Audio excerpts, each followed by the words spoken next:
sa permit ninyo. Ang construction sa buong lote na ito, walang building permit. Construction dun sa kabilang lote, wala ako nakikita ng building permit. Kasi dapat nakapaskil po yan at inaamin ninyo na under process pa lang po siya. Demolition permit. Pero ito, construction, di naman demolition lang yan. Pwede nga naman dito. Ano ba? Yan ang recommended yan, engineer. Kasi quadruple A kayo.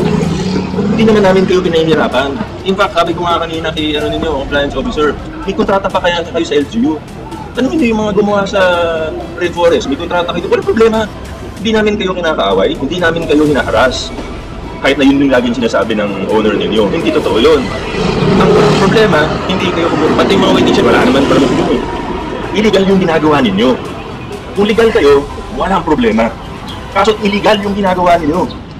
Criminal offense ang ginagawa ninyo, kaya may problema tayo. Naintindihan po ninyo, engineer. Pakakarating po ba sa owner natin? Oo, wala nang problema eh. Kaso gumagawa kayo ng illegal. At hindi ko talaga maunawaan kasi bilang quadruple A contractor, sa madaling i-comply, hindi pa i-comply, hindi ko maintindihan talaga. Ano kaya dahilan? Nasanay lang talaga, gano'n? Mga revisions po sa plano. Revision ng plano, wala pa nga, nauuna yung construction nyo sa application eh. Wala naman excuse, papagawa ko ng 4-story building, kukuha ko ng permit, 4 stories. Okay naman. Tapos i-construct ko 5-6 floors. Ano yun? Kaya sumunod tayo sa batas. Lalo na ang malalaki dapat sumusunod sa batas. Ano mga excuse eh. Hindi naman mahirap. Negosyo niyan eh. Buti kung iba yung negosyo ninyo. Maintindihan ko ba baka hindi kabisado. Ano hindi nyo kabisado? Quadruple A contractor kayo. Tapos gagamitin nyo sa politika. Sasabihin nyo, hinaharas. Hindi. Sumunod tayo sa batas. Kahit kaibigan ko pa yan, kahit sarili ko pang pamilya yan, pag hindi sumusunod, kailangan mag-comply. Ayaw mag-comply, matigas sa mukha, kakasuhan namin. Ano gusto niyo mangyari ngayon? Hindi pa patigil lang po muna yung... Kung hindi ko papapuntahan. Kung hindi ko papuntahan mismo, hindi pa kayo titigil eh. Kasi napapuntahan ko na to. Pero kita ng sarili kong mata nung dumaan ako, may gumagawa. Kahit ako mismo tumistigo sa kote, okay lang. Hindi ko talaga maintindihan. Sana makarating sa owners natin. Kasi pinahinto na kayo eh. Hindi pa rin kayo huminto. Hindi nyo nire-respeto ang batas. Huwag nyo akong ako hindi ko kailangan na respeto ninyo. Pero respetuhin yung batas. Pangalawa, pamahalaan natin. Kasi may notice na eh. Nasabihan na kayo.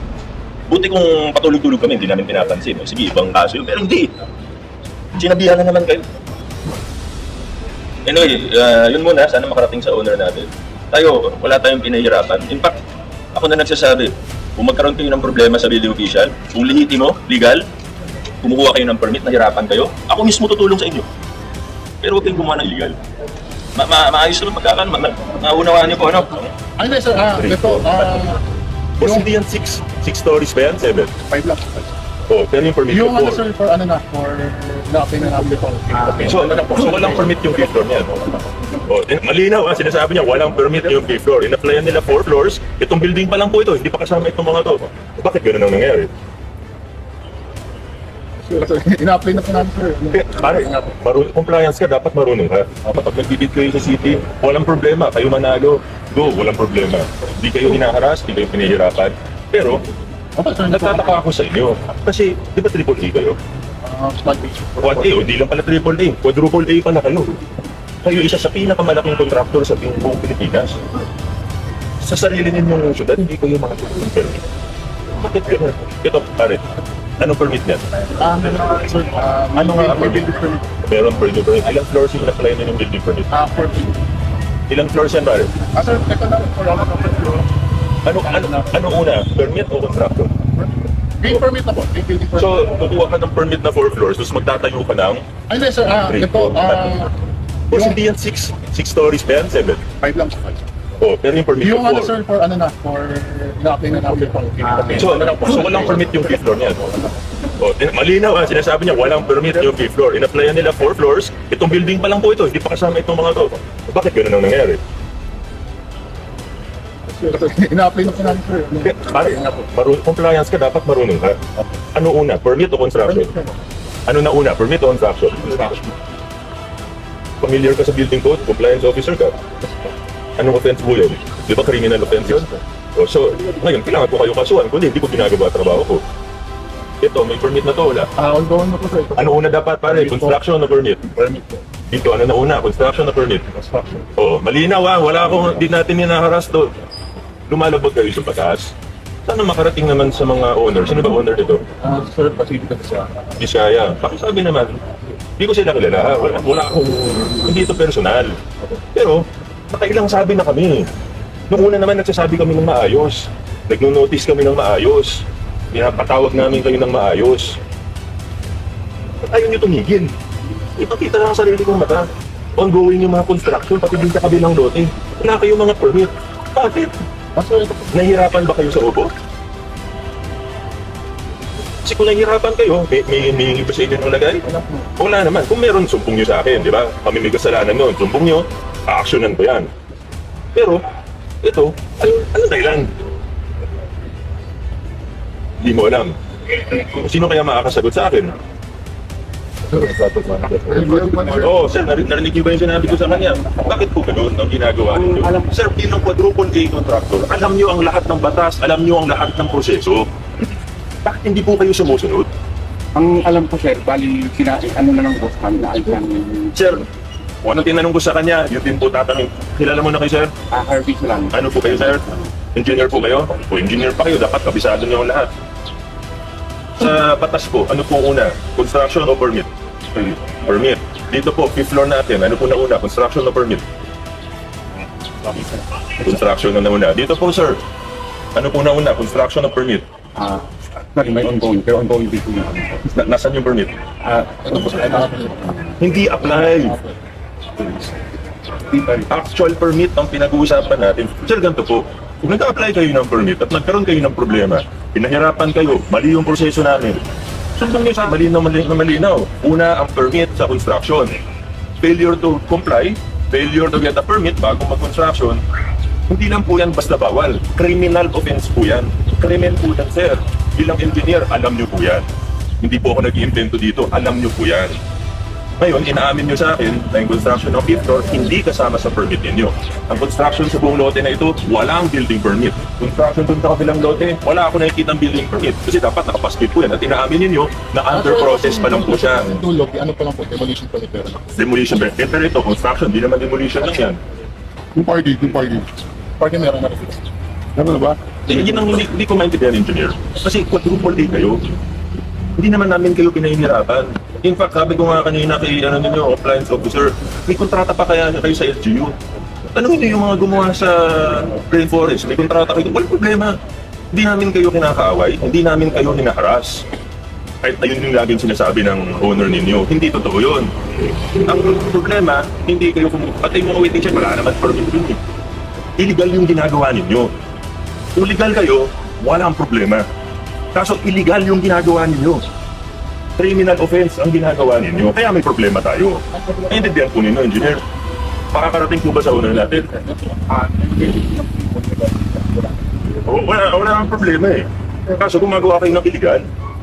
At hindi ko talaga maunawaan. Kasi bilang quadruple A contractor ko, bakit naman sa madaling i-comply, hindi nyo i-comply, hindi ko maintindihan talaga. Ano kaya dahilan?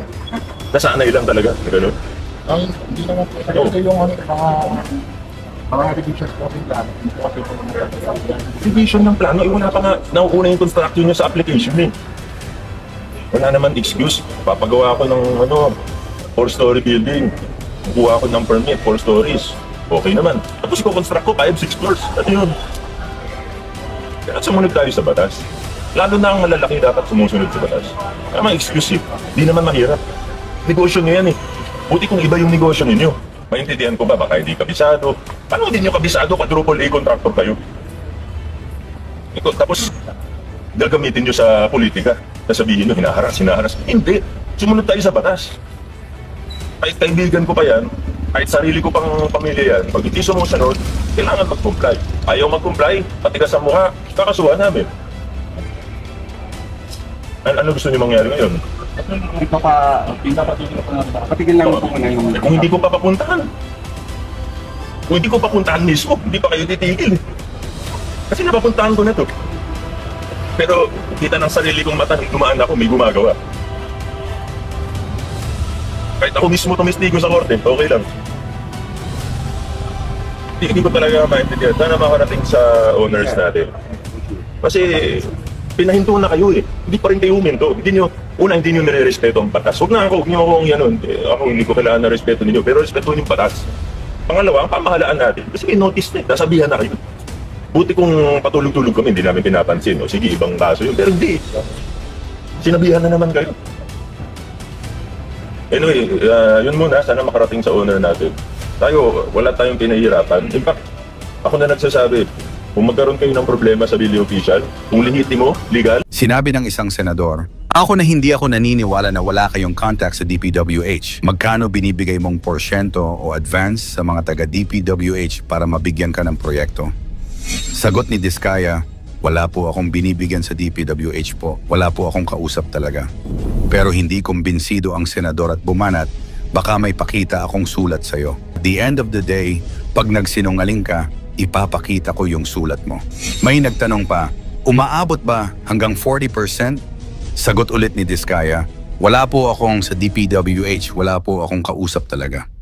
Sa pagtatanong ni Senador Bato de la Rosa, nilinaw niya kung kailan nagsimula si Diskaya sa mga flood control projects. Yung mga flood control projects, kailan kayo nag-engage ng flood control projects sa DPWH? Sagot ni Diskaya, siguro mga 2016 onwards po. Pinilit siyang siguruhin ang sagot. Please make sure of your answer. 2016? Sagot niya, yes po, 2016 onwards po. Pero hinarap siya ng senador. Sa interview mo dati, sabi mo nung DPWH na kami, gumanda ang buhay namin. Ano ibig sabihin nun? Sagot ni Diskaya, we have been in the construction business for 23 years. So I would presume na in 23 years, pwede naman siguro kami kumita. They spliced the video that was taken of me and just mentioned the DPWH.